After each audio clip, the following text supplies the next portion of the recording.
So breaking news into the platform, ladies and gentlemen, the Los Angeles Lakers, the defending NBA champions, they're not just settling after their championship.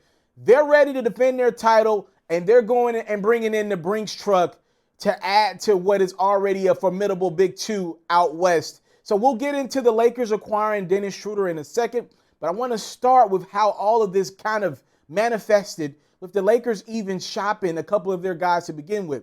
So last week, the Lakers put it out in the atmosphere that they would like to acquire DeMar DeRozan from the San Antonio Spurs.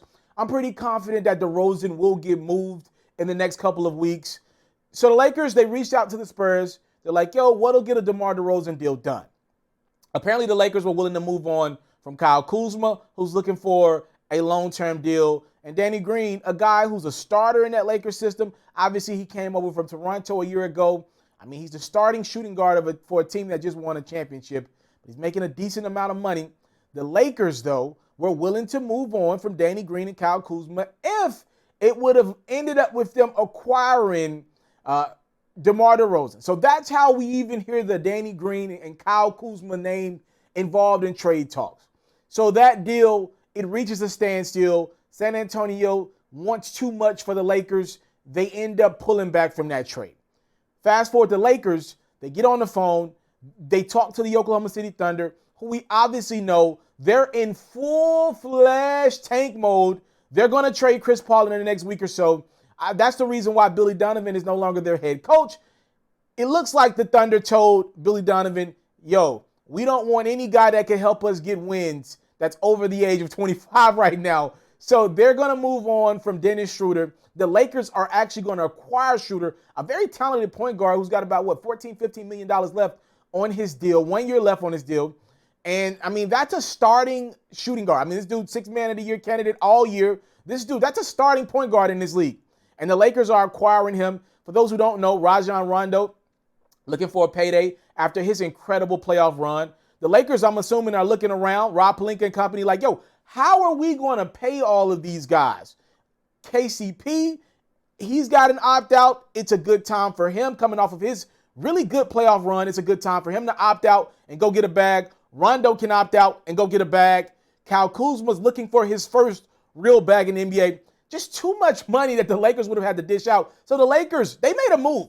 They're trading their 28th pick and Danny Green to acquire the services of Dennis Schroder. Again, Schroder's going to step in and be the Lakers starting point guard most likely. He's a guy that can knock down shots. This is a really good – I like this more than I like DeRozan. I know DeRozan is an all-star in our league, but Schroder fits what the Lakers are trying to do. He's a guy that can knock down that perimeter shot. He can handle the ball just enough. Like, I feel like this is the guard that LeBron has always wanted to play with. A guy that can handle the ball just enough, knock down the shot. It's kind of a hybrid of LeBron played with Mo Williams early in his career. And then you bring in like a guy like Rondo, a guy that can make plays. Schroder's like a hybrid of those two guys, more of a Mo Williams than a Rondo. But it's somebody that we've seen LeBron have success with in the past. And LeBron can still dominate the basketball when he wants to, but he doesn't have to have the responsibility of bringing that bad boy up and down the court every possession. This is a home run get for the Lakers. And again, it's one of those moves where we're not going to be the team that sits around and waits on things to happen this offseason, which is going to be super short. I mean, their training camp starting in a couple weeks. They're one step ahead of the game. If you remember last summer, the Lakers were one step behind the game. They missed out on a couple of big-time free agents because they were waiting on Kawhi Leonard to make his decision. He obviously ended up joining the Los Angeles Clippers and brought Paul George with him. The Lakers are one step ahead of the game. They're going to be the first trade to be made. Trades can officially happen on Monday as we officially enter the offseason. So the Lakers are going to, at 28, they're going to make the pick for OKC. The Thunder will have the 25th and 28th picks in this year's draft in the first round, courtesy of the Lakers. Again, Danny Green is on the move to OKC, and the Lakers are bringing in Dennis Schroder. I want to focus on Danny Green really quickly here.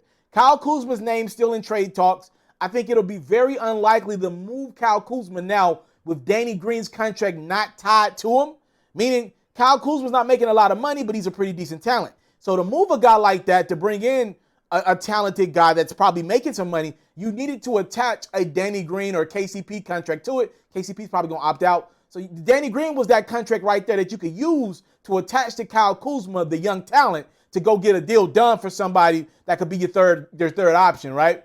So I'm assuming Kyle Kuzma getting traded is a little less likely, but I want to talk about how Danny Green got moved. Now, this is pure speculation for me, but I do have a couple of theories on why the Lakers are opting to move on from a guy who was just the starting shooting guard on a team that won a championship. I mean, Danny Green's won back-to-back rings.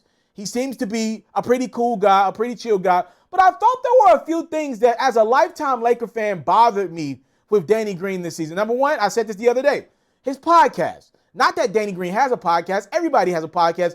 I'm happy that players are using their voices to talk. But I've listened to Danny Green podcast multiple times, and it's the content on a podcast that bothered me as a lifelong Laker fan. You come in, again, you've been on the Spurs, the Raptors, a couple other teams, Cleveland as well, and you come into the Lakers organization, and right when the bubble got started, I remember when Danny Green, he said, if you guys are going to boo me or whatever for missing threes in a game, y'all might not be real Laker fans. And it rubbed me the wrong way.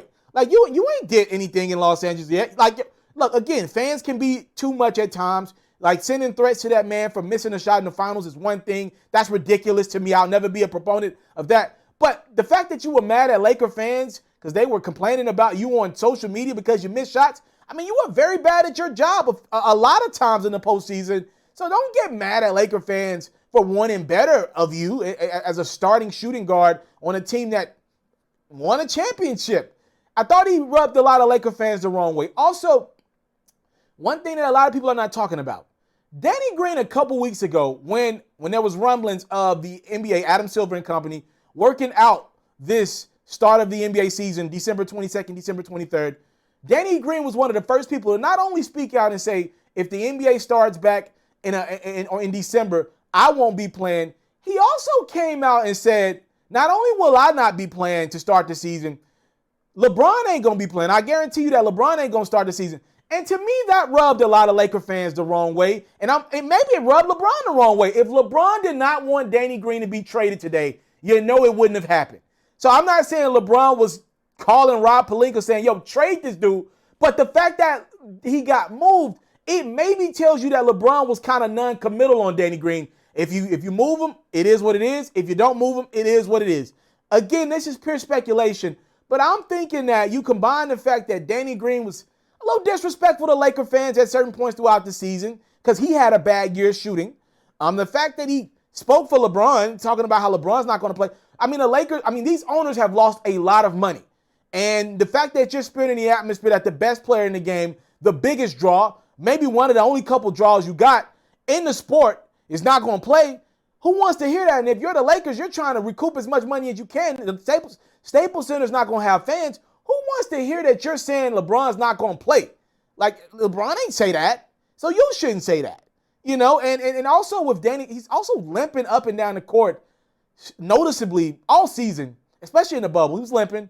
And, the fact that he missed a lot of shots. Again, I'm one of the guys Danny Green historically has had some of the greatest stretches from the field and some of the worst stretches from the field. Like, that's the thing. He is one of the streakiest shooters in the history of the league. Go look the numbers up. So I wasn't really too worried about how his season played out. I like Danny Green, the player. I do. I like him. But the fact that the Lakers were ready to move on from this guy after one subpar season that still ended up with you winning a championship, I think it tells you just how important it was to the Lakers to not only go get a new talent at point guard in case you lose Rondo, but to also move on from Danny Green. Danny Green, he's got that podcast out on the West Coast. This is going to be a shock to him this morning that he is not only in trade talks, but the Lakers have finalized a deal with the OKC Thunder. Unless barring something crazy happens, Dennis Schroder is going to be a Laker, and Danny Green, alongside the 28th pick in this year's draft, they're going to OKC to be a Thunder.